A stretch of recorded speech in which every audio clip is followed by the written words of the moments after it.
penonton, kita jumpa lagi dalam program PPK Podcast Punyo Kito. Nah, hari ini penonton kita tentunya senang sekali kita jumpa lagi di Podcast Punyo Kito ini. Kita akan selalu menghadirkan tamu-tamu yang berkualitas, tamu-tamu yang selalu memberikan inspirasi, dan juga tamu-tamu yang selalu memberikan motivasi kepada kita semua. Nah, kali ini penonton ya, kita sudah menghadirkan salah satu dokter fenomenal. Fenomenal tuh. Namanya melambung tinggi ketika kasus COVID-19 sudah mulai marak di Provinsi Jambi. Pasti penonton sudah pada tahu nih siapa kira-kira dokter yang akan kita hadirkan pada hari ini di Podcast Punyo Kito. Dan langsung saja kita akan sapa penonton untuk bintang tamu kita hari ini sudah hadir Dokter Ikalius. Ya. Halo dokter, wah dokter serasa konser ya. Boleh sapa dulu dokter, pemirsa penonton kita dokter. Ya para penonton, kita ini hadir di podcast. Mungkin masalah kesehatan ini Pak. Oke. Belum tahu nih. Saya rada takut nih. Atau COVID ya. Saya takut jiwa saya terganggu nih. Oke, dokter mungkin boleh ikutin gerakan saya. Dokter bilang ke pemirsa, selamat datang di Podcast Punyo Kito. Penonton, ayo dokter, ayo. yuk Podcast Punyo Kito. Selamat datang. Gerakannya gini dokter. Selamat datang di Podcast Punyo Kito. Ditarik dokter, tarik, asik. Selamat datang di Podcast Punyo Kito. Asik. Luar biasa. Saya buka ada mas sekarang. Boleh buka mas, gitu. Boleh buka dokter ya. Boleh. Saya ingatnya dokter ini. Pertama Pak. Saya ingatnya dokter ini kalau gerakan tadi kayak lagi habis main layang-layang. Layang putus. Layangan putus. Oh betet burung ya. Oke, dokter apa kabar?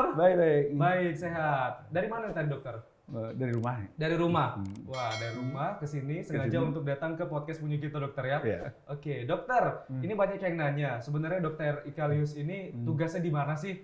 Di-spill dong dokter. Oh, tugasnya di rumah sakit. Di rumah sakit. Rumah sakit Arafah dan Rumah Sakit Baratanata Jambi. Namanya dokter ya, kalau nggak puskesmas, rumah sakit. Masa toko bangunan? Ini ada-ada aja nih pemirsa nih penonton nih. Toko bangunan bisa juga. Toko bangunan. Kalau beli bangunan kan. Jadi ya, selain dokter, ini sih kita juga menghadirkan, ini adalah pengusaha nih. Asik. Pengusaha kan? Kecil-kecilan. Pengusaha kecil-kecilan tapi tokonya besar. Gimana tuh? Di Mayang kalau nggak salah tokonya. Oke, dokter kesehariannya berarti di rumah sakit ya? Rumah sakit Arafah dan Rumah Sakit Baratanata Jambi. Rumah Sakit Baratanata. Oke. Dokter awalnya kenapa sih kok bisa jadi dokter? Apa gara-gara zaman dulu kan ditanya kan, cita-citanya pengen jadi apa? Pengen jadi dokter. Kalau Susan kan ditanyakan Susan, sudah gede mau jadi apa? Kalau sekarang kan Ikalius, sudah gede mau jadi apa? Diceritain panjang juga nih. Wah, boleh diceritain dulu dokter. Dulu saya kampungnya di dekat Gunung Merapi. Gunung Merapi. Batu Sangkar ya. Oh. Di banyak sawah. Jadi diceritain waktu itu jadi insinyur pertanian. Insinyur pertanian. Lihat Cita-citanya dulu pertama kali banget ya? Oke. Waktu kecil. Oh, berarti keren banget ya, dokter. Sampai waktu SMA juga masih insinyur pertanian. Nah. Wah, luar biasa. Berarti dari kecil emang ditanya cita-citanya mau jadi apa? Mau jadi insinyur pertanian. Berarti dokter banyak baca buku dong ya? Waktu kecil ya? Ya, maksudnya gitu. Karena melihat daerahnya banyak sawah. Oh gitu. Daerah persawahan kan butuhkan insinyur. Menurut kita waktu SD kan. Orang tua ada yang pertanian atau keluarga yang pertanian? Dagang. Perdagangan, dagang. Dagang. Manggale kok. Manggale. Di daerah Manggale itu ada. Oke. Oh, ada daerah Manggale ada ya. Makanya punya usaha ya. Padang itu kan pandai dagang. Oh, pandai dagang. Orang Padang. Oh, berarti dokter ini aslinya orang Sumatera Barat ya? Barat. Kampungnya di mana dokter? Batu Sangkar. Sangkar. Padang luar Batu Sangkar. Oke, di Batu Sangkar ya, Sumatera Barat. Nah, awalnya kan jadi insinyur pertanian. Kok tiba-tiba melenceng nih jadi dokter? Emang dulu SMA jurusannya apa? IPA. Tapi pengen jadi pertanian. Jadi waktu SMA itu udah pilihan juga waktu ujian dulu, UMPTN juga pilih pertanian. Akhirnya Lulus di pertanian. Pertanian UNAN. Oke. Universitas Andalas. Jadi kuliah tahun 86 itu. Jadi langsung ngikutin kuliah pertanian. Setahun. Setahun cuman. Setahun cuman. Iya, setahun. Habis itu dirubah lagi pindah ke kedokteran. Pindah ke dokteran setelah tes tahun lagi. kedua. Tes lagi. Iya. Tes lagi. Ini Karena kan di pertanian itu kita cita-citanya kan melihat traktornya mau ngolah pertanian kan luas. Nah, ini butuh alat-alat pertanian. Jurusannya pun pilih waktu itu mekanisasi pertanian. Oke. Cuma sampai di kuliah itu nampaknya untuk beli traktor itu mahal. Kita aja waktu itu masih pakai motor. Ini beli traktor sama dengan mobil nih. Ini udah mahal ya. Kemudian tambah dengan pelajarannya waktu itu pengantar ilmu pertanian. Oke. Di waktu ilmu pertanian itu Anda ini kan 300 orang. Dosennya bilang, ini 30% jadi PNS. Harapan kita kan mau ada PNS. 10% itu susah. Oke. Nah, kemudian dari pengantar ilmu pertanian itu kita mikir, oh jadilah petani yang baik. Syarat petani yang baik itu nomor 1 yaitu punya tanah 2 hektar. Punya minimal 2 hektar ya. Minimal tanah warisan lah ya. Cuma di kampung tuh saya lihat tanahnya nggak sampai 2 hektar, sehektar pun nggak sampai. Nggak sampai ya. Saya hitung, wah ini rumahnya lebih dikit, ada sawah dikit, nggak sampai 2 hektar. Nah, ini nggak cocok ini untuk jadi isinya pertanian. Gara-gara tanahnya nggak cukup 2 hektar nih penonton ya. Mungkin tiba-tiba beralih. Mungkin kalau di Jambi kan tanahnya banyak, mungkin nggak beralih. Kalau di Jambi ruko yang banyak. Ruko. Iya. Tanah juga Pak. Ruko sama perumahan. Perumahan ya. Nah itu. Jadi gara-gara tanahnya nggak cukup jadi beralih. Awalnya nikmatin nggak belajar di pertanian? Menikmatin, tetap kayak biasa ya, karena memang antusiasnya di pertanian ya. Bahkan buah cangkul pun ada siap buah cangkul, ke ladangnya di Lubuk Benturun. Mungkin kalau Instagram sudah ada zaman dulu nih Dokter Ikalius, fotonya selfie-nya pakai cangkul. Pakai cangkul. Jadi itu jadi mahasiswa. Jadi waktu itu masih di Air Tawar Padang. Universitas Andalas. Sekarang pertanian udah pindah ke Limau Manis. Oh gitu. Jadi 1 tahun itu orang tua tahu waktu itu dokter memutuskan untuk berhenti di pertanian ini. Waktu itu ya kalau orang tua itu terserah. Oh bebas. Mana maunya lah. Mau masuk apapun boleh. Terserah. Yang penting duit sendiri. Iya. Yang penting ya bisa usaha, bisa menghasilkan, kemudian bisa kuliah. Oke. Nah, 1 tahun berhenti nih jadi pertanian. Kok tiba-tiba beralihnya ke kedokteran? Siapa nih yang bisikin ini? Penonton ya? Itu. Siapa yang bisikin dokter? Ya itu saya pikir-pikir masuk kedokteran itu terutama dokter umum itu kan modalnya cuma stetoskop. Oke, stetoskop. Nah, saya tanya dulu berapa harga stetoskop, ternyata murah. Waktu itu 5.000 tuh berapa? 5.000? Wah, dapat flash sale mungkin. Iya. Jadi kan itu tahun 80-an kan. Jadi 5.000 dulu sama 5.000 sekarang berapa dokter? Sekitar 50.000 ya. 50.000. Kan itu yang murah. Masih murah lah ya. Tapi ada stetoskopnya yang mahal kan. Itu yang KW 25 ya. Iya.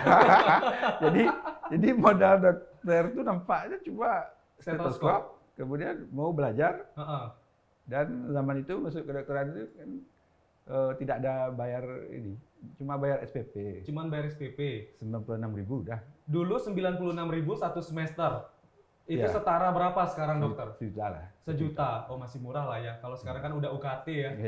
Ada yang 4 juta ke atas gitu dokter ya. Dulu kan subsidi dari pemerintah Soeharto. Sekarang kan universitas itu mandiri. Biaya dibutuhkan dari mahasiswa. Di keuntungan hidup zaman dulu itu lah. Salah satu yang dinikmati. Tidak usah mahal. Yang penting masuk kuliah. Yang penting kuliah, dapat gelar, belajar dan aplikasikan ilmunya gitu dokter ya. Nah tadi berawal dari stetoskop, terus tiba-tiba kok bisa nih dokter tembus di Fakultas Kedokteran, terus mengambil profesi dan menjadi dokter sekarang tuh gimana ceritanya dokter? Ya setelah lulus ya kita masuki, ikuti jalurnya. Kuliah lah tiap hari kan. Kuliah tiap hari kayak biasa ya. Biasa mahasiswa gitu ya. Ini pasti dokter waktu jadi mahasiswa jadi bintangnya nih. Enggak juga. Kita pendiam loh. Oh pendiam. Karena Di samping apa? Jadi mahasiswa kita dagang juga di pasaraya. Dagang apa? Barang-barang kelontong, ada apa bunga-bunga, apa jual bunga bahan-bahannya. Ada daun-daun. Kemudian termasuk apa pakaian dalam juga. Jadi memang ada toko ya. Jadi ada penghasilan dokter di situ untuk biaya kuliah juga gitu ya. Tuh bantu orang tua. Bantu orang tua tapi kan digaji kan. Gaji Pak. Kan lumayan ya. Kuliah berapa tahun waktu itu dokter? Kuliah tuh ya lama itu. Lama. Berapa tahun dokter menyelesaikan pendidikan ini? Iya, lama 8 tahun. 8 tahun. Memang dari awal kita udah pikir kalau masuk kedokteran itu anggap 2 kali S1. Karena dia 4 tahun, kemudian tambah profesi 2 tahun, 6 tahun. Kita anggap aja lah 8 tahun lulus. Ini prosesnya gimana dokter? Jadi mungkin anak ekonomi nanya nih, fakultas kedokteran kok lama lulusnya? Kalau ekonomi kan mungkin 3,5 tahun bisa tembus. Hukum juga bisa gitu dokter ya. Nah ini kalau kedokteran ini prosesnya apa saja? Kalau misalnya yang biasa ekonomi kan seminar kuliah, terus di semester 7 itu sudah masuk, semester 6 udah masuk KKN. KKN, seminar proposal, terus baru ujian skripsi. Jadi, nah kalau ini gimana dokter? Kedokteran itu kalau S1-nya kan gelar S kan? Sarjana kedokteran, sama dengan yang lain. Sama ya? Kemudian tambah profesi 2 tahun. Profesi 2 tahun. Nah kalau profesi ini apa nih aktivitas yang dijalankan dokter? Profesi ini yaitu seperti di seluruh bagian di rumah sakit itu kita ikuti. Kita belajar bagian anak. 8 minggu. Kemudian seperti paru 4 minggu, penyakit dalam 8 minggu, bedah 8 minggu. Jadi 4 besar itu anak, penyakit dalam, kebidanan, paru, penyakit dalam dah, bedah dah, obgyn sudah, anak dah ya. Itu 4 besar itu 8 minggu. Kalau yang kecil 4 minggu. Jadi total 2 tahun. 2 tahun gitu ya. Itu memang harus di rumah sakit. Istilah sekarangnya koas gitu ya? Koas 2 tahun. Nah, setelah koas 2 tahun dokter? 2 tahun kita lulus dokter. Lulus. Berarti sah jadi dokter ya? Dokter. Sertifikat ya? Di belakangnya ditulis nggak? Ditato nggak? Dokter. Coba pikir-pikir kerja di mana. Jadi saya pergi kerjanya sampai ke Jakarta itu baru lulus. Belum wisuda. Waktu itu bisa terima klinik 24 jam. Sambilan. Belum diwisuda ya? Ada kalau Jakarta itu klinik Cipinang. Kemudian sampai ke klinik Kisor di Senen. Kemudian yang lain-lainnya banyak klinik-klinik yang kecil. Sampai ke Bogor. Sampai ke daerah Bogor tuh Lewiliang yang kampungnya. Sampai ke sana. Klinik Kisor di Senen, kemudian yang lain-lainnya banyak klinik-klinik yang kecil. Sampai ke Bogor, sampai ke daerah Bogor tuh Lewiliang yang kampungnya, sampai ke sana. Kemudian sampai ke Sukabumi, Cicurug namanya. Itu tempat praktek ya. Tempat prakteknya jauh-jauh dokter ya? Itu memang sengaja milihnya di sana atau gimana? Ya kan yang butuh kan di sini 2 hari pindah lagi. Buka ke nomaden lah. Nomaden. Jadi bawa tas satu lengkap dengan pakaiannya. Dan tidak lupa stetoskop. Stetoskop ada di klinik kan bisa ada. Tetap ada ya. Kemudian ini naik bus. Tahu. Naik bus. Gimana caranya kita turun dari bus harus kaki kiri. Ada tekniknya ya. Ya, kan zaman dulu busnya jalan langsung turun loncat. Loncat. Bayarnya gimana? Bayarnya gimana? Bayar kan waktu naik. Waktu naik langsung bayar. Bayar minta gitu. Kan. Waktu turun loncat agak lambat ya kan. Dah. Kalau dari Bogor itu kan biasanya di ini Cawang. Cawang dia lewat aja sebentar lambat-lambat mana yang turun ya loncat. Loncat. Zaman itu kan emang aneh kalau naik kereta api malah sampai tenda. Ini akhir-akhir ini yang dilarang naik kereta api sampai tenda. Tapi saya takut kalau dokter naik pesawat kebiasaan di bus ya tiba-tiba loncat. Bahaya tuh dokter. Tapi itu kan ada pintu pengaman pintu darurat. Bukanya 2 kali. Iya. Nggak bisa langsung. Nanti kalau misalnya ada pintu pengaman yang terbuka, dokter Kalius ya. Dokter. Jadi sudah koas 2 tahun ya. Terus melaksanakan kerja gitu ya. Kerja sambilan gitu ya. Nah setelah koas ini memang ada tahapannya lagi ya untuk mungkin mengambil spesialis atau apa gitu. Belum. Belum. Jadi ngapain dulu? Pilih lagi ya Pak. Setelah kerja tadi apa? Habis koas udah lulus semua, nunggu wisuda. Nunggu wisuda. Sudah tuh Maret waktu itu, kita lulusnya November ya. Masih lama, 5 bulan. Makanya kita kerja dulu sampai wisuda nanti Maretnya. Nah, setelah itu baru siapa yang minat jadi apa PTT, pegawai tidak tetap. Goyang-goyang baru pegawainya tidak tetap ya. Awalnya kita pilih Jawa Barat, daerah biasa. Ini masih antrinya masih banyak. Akhirnya pilih kembali lagi Sumatera Barat, pilih yang sangat terpencil. Waktu sangat terpencil kita kan maunya di situ memang dulu ada keinginan jadi pegawai negeri kan. Jadi waktu itu ada dari Departemen Kesehatan ya waktu itu. Sekarang kan Kemenkes. Siapa yang di sangat terpencil bekerja langsung jadi pegawai negeri. Langsung jadi pegawai negeri. Ya, PTT.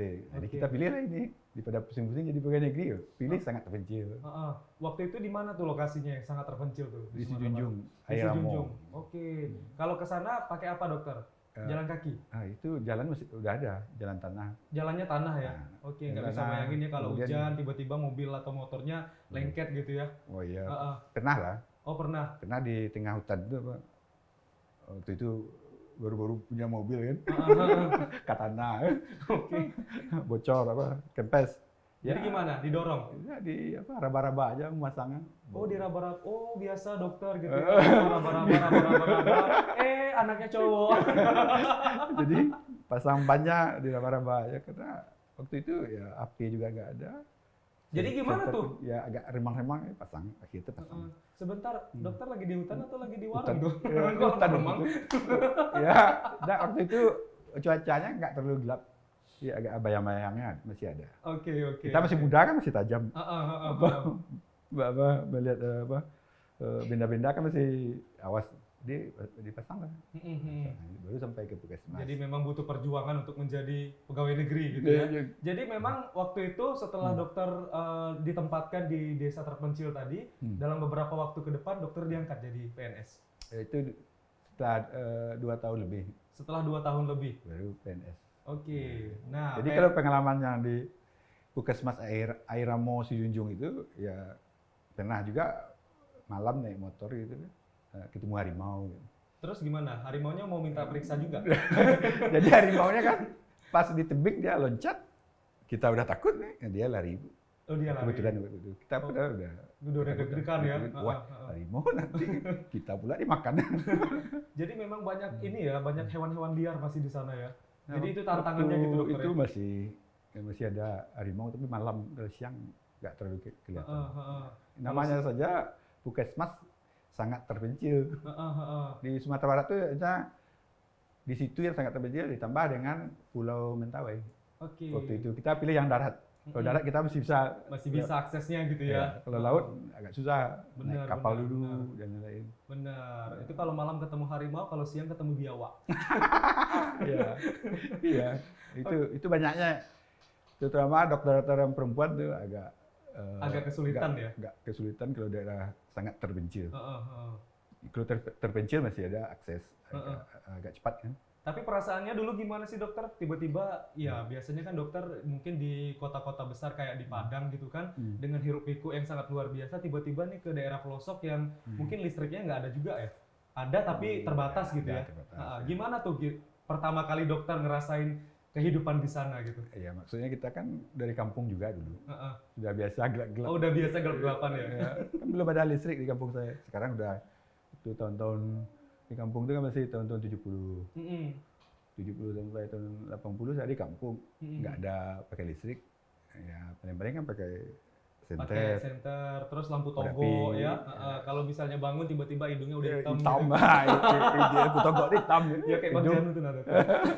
Nah itu, jadi kalau untuk sangat terpencil itu kita ada bukan orang kota lagi kan, orang kampung.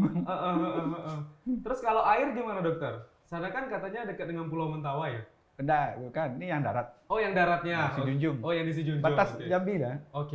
Dulu kan provinsi Kabupaten Sijunjung tuh berbatas dengan Bungo. Sekarang kan ada Masraya. Tapi kalau airnya aman? Air aman. Aman, banyak melimpah ya. Sumur bisa kita buka waterboom sana dokter. Banyak. Sungai pun ada kan. Kalau daerah kampung agak jernih.